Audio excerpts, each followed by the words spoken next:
정통 사극의 실종, 그 빈자리를 채운 상상력의 산물 퓨전 팩션 사극 KBS가 주말 안방극장을 공략하기 위해 야심차게 내놓은 새 드라마 은혜하는 도적님화가 첫 포문을 열었습니다. 바야흐로 지금은 퓨전 사극의 전성시대라고 해도 과언이 아닙니다. 과거 대하 드라마로 대표되던 묵직하고 고증의 철저한 정통 사극은 이제 찾아보기 힘든 희귀 장르가 되었습니다. 그 빈자리를 채운 것은 역사의 한 줄 기록에 작가의 무한한 상상력을 더집힌 팩션 혹은 퓨전 사극들입니다. 이러한 흐름은 엄격한 고증의 잣대에서 자유로워지고자 하는 창작자들의 니즈와 무겁고 딱딱한 역사보다는 가볍고 트렌디한 이야기를 선호하는 시청자들의 취향이 맞물린 결과입니다. 은혜하는 도적님화 역시 이러한 시대적 흐름을 타고 조선시대라는 배경 위에 판타지와 로맨스를 과감하게 섞어낸 작품입니다. 고증의 족쇄를 풀고 자유로웠다. 왜곡 논란을 피하는 영리한 선택 사극을 제작할 때 가장 큰 리스크 중 하나는 바로 역사 왜곡 논란입니다. 실존 인물을 다룰 때 조금이라도 부정적으로 묘사하거나 역사적 사실과 다른 내용을 넣으면 후손들의 항의는 물론 시청자들의 거센 비판에 직면하기 일쑤입니다. 이런 리스크를 피하기 위해 최근 사극들은 가상의 왕, 가상의 시대를 설정하거나 실존 역사를 배경으로 하되 인물들은 허구로 창조하는 방식을 택합니다. 이 드라마 역시 폭군으로 알려진 연산군 시대를 배경으로 하고 있지만 주인공과 주변 인물, 사건들은 철저히 작가의 상상력에 기반을 두고 있습니다. 덕분에 제작진은 역사의 무게에 짓눌리지 않고 마음껏 판타지적 설정을 펼쳐낼 수 있게 되었습니다. 왕자님은 필수 요소? 뻔하지만 통하는 궁궐 로맨스의 법칙 퓨전 사극 로맨스물에서 빠지지 않고 등장하는 불문율이 있다면 남자 주인공은 10중 8구 왕자 혹은 세자라는 점입니다. 신분제 사회인 조선에서 왕자보다 더 높은 권력과 매력을 가진 캐릭터를 설정하기란 불가능에 가깝기 때문일 것입니다. 은혜하는 도적님화 역시 이 공식을 충실히 따릅니다. 다만 흥미로운 점은 궁궐이라는 폐쇄적인 공간에 갇혀 있어야 할 왕자가 너무나 자유롭게 걸 밖을 활보한다는 점입니다. 현실적으로는 불가능에 가까운 일이지만 극적인 만남과 사건 전개를 위해 이러한 개연성은 판타지라는 이름으로 용인됩니다. 가장 높은 곳에 있는 남자와 가장 낮은 곳 혹은 음지에 있는 여자의 만남은 그 자체로 극적인 긴장감을 유발하는 치트키와도 같습니다. 스튜디오 드래곤과 KBS의 이례적인 만남, 검증된 대본의 힘이 작품이 방영 전부터 업계의 주목을 받은 또 다른 이유는 제작사와 방송사의 독특한 협업 구조 때문입니다. CJ ENM의 자회사이자 드라마 제작의 명가인 스튜디오 드래곤이 주최한 드라마, 극본 공모전 우수상 수상작이 TVN이 아닌 지상파 KBS에서 방영된다는 사실은 매우 이례적입니다. 이는 두 회사가 전략적 업무 협약을 통해 양질의 콘텐츠를 보다 폭넓은 시청층에게 전달하겠다는 의지로 풀이됩니다. 공모전 수상작이라는 타이틀은 이미 대본의 완성도와 재미가 어느 정도 검증되었다는 것을 의미하며 여기에 KBS의 주말 드라마 편성이 더해져 시너지 효과를 내고 있습니다. 탄탄한 스토리와 대중적인 플랫폼의 만남이 어떤 결과를 낳을지 기대되는 대목입니다. 낮에는 의녀, 밤에는 도적?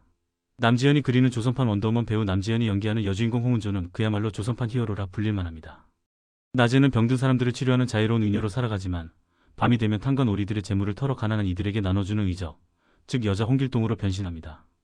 남지현은 전작 백일의 난군인 등에서 보여주었던 당차고 생활력 강한 이미지를 이번에도 10분 활용하여 정의감 넘치고 능동적인 여성 캐릭터를 매력적으로 소화해냅니다. 이중생활을 하는 캐릭터가 주는 긴장감과 남지현 특유의 건강하고 밝은 에너지가 만나 시청자들에게 통쾌한 사이다를 선사할 것으로 보입니다. 총명함을 숨긴 왕자, 문상민의 반전 매력 떠오르는 신의 문상민이 연기하는 이열은 겉보기엔 한량 같아 보이지만 실은 누구보다 총명하고 예리한 통찰력을 가진 왕자입니다. 자신의 능력을 드러내면 목숨이 위태로울 수 있는 살벌한 궁중 암투 속에서 그는 철저히 자신을 감추고 살아갑니다. 문상민은 훤칠한 키와 수려한 외모로 왕자 역할의 완벽한 싱크로율을 보여주며 남지현과의 설레는 키 차이로 벌써부터 시청자들의 마음을 설레게 하고 있습니다. 시장에서 천민 복장을 하고 자맹을 나왔다가 홍은조와 얽히며 보여주는 허당기 넘치는 모습과 결정적인 순간에 보여주는 카리스마의 간극이 이열이라는 캐릭터의 매력을 극대화합니다. 악연으로 시작된 인연 그리고 돌발 키스 모든 로맨틱 코미디가 그렇듯 두 사람의 첫 만남은 유쾌하지 않은 악연으로 시작되었습니다. 은조는 시장에서 허름한 옷을 입은 이열을 평범한 천민으로 착각하고 이열은 밤마다 출몰하는 도적의 정체를 의심하며 은조를 주시합니다. 서로가 서로를 탐탁지 않게 여기던 와중 위기의 순간을 모면하기 위해 은조가 이열에게 기습적으로 입맞춤을 하는 장면은 초반부의 하이라이트였습니다. 은조에게는 그저 상황을 모면하기 위한 미안한 행동이었지만 이열에게는 태어나서 처음 겪는 충격이자 설렘으로 다가옵니다. 이 돌발 행동을 계기로 이열은 은조를 마음에 품게 되고 정체를 모르는 은조는 그의 행동을 오해하며 벌어지는 티키타카가 극의 재미를 견인합니다. 클리셰지만 언제나 옳은 선택, 영혼 체인지의 시작 드라마의 핵심 설정이자 가장 큰 관전 포인트는 바로 영혼 교체입니다. 예고된 바에 따르면 아마도 3회 중 두 사람의 영혼이 뒤바뀌는 결정적인 사건이 발생할 것으로 보입니다. 남녀의 영혼이 바뀌는 설정은 시크릿 가든부터 철인 왕후까지 수많은 드라마에서 사용된 익숙한 클리셰입니다. 하지만 뻔하다고 해서 재미없는 것은 아닙니다. 고귀한 왕자가 천한 신분의 의적 체험을 하고 거친 의적이 궁궐의 엄격한 법도를 겪으며 벌어지는 좌충우돌 에피소드는 상상만으로도 웃음을 유발합니다. 서로의 입장이 되어보며 상대를 진정으로 이해하게 되고 나아가 합심하여 진짜 적을 물리치는 과정은 진부함을 넘어선 감동과 카타르시스를 줄 것입니다. 치열한 주말 전쟁터, 시청률 상승세가 의미하는 것 주말 밤 시간대는 그야말로 시청률 전쟁터입니다. 다양한 장르물과 예능 프로그램이 쏟아지는 이 시간대에서 은혜하는 도적님화는 1회 4.3%에서 2회 4.5%로 소폭이지만 의미 있는 시청률 상승을 기록했습니다. 이는 퓨전 사극에 대한 시청자들의 수요가 여전하며 초반 캐릭터 빌드업이 성공적으로 이루어졌음을 방증합니다. 최근 드라마들이 12부작으로 짧아지는 추세 속에서 총 16부작이라는 긴 호흡을 선택한 것은 그만큼 풀어낼 이야기가 많고 서사가 깊다는 자신감의 표현일 것입니다.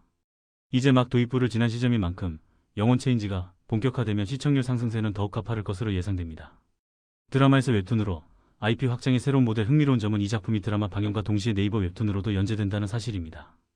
보통 인기 웹툰을 드라마화하는 것이 일반적인 공식이었던 반면 최근에는 드라마 오리지널 IP를 웹툰으로 확장하는 노블코믹스의 반대 사례가 늘고 있습니다. 이는 드라마의 세계관을 웹툰이라는 다른 매체를 통해 동시에 즐길 수 있게 함으로써 팬덤을 확장하고 시너지를 내기 위한 전략입니다. 드라마에서는 미처 다루지 못한 비하인드 스토리나 감정선을 웹툰에서 확인할 수 있다는 점도 팬들에게는 또 다른 즐거움이 될 것입니다. 도적과 왕자의 영혼이 바뀌는 기상천외한 이야기, 은혜하는 도적님화가 과연 사극 로맨스의 새로운 흥행 공식을 써내려갈 수 있을지 지켜봐야겠습니다.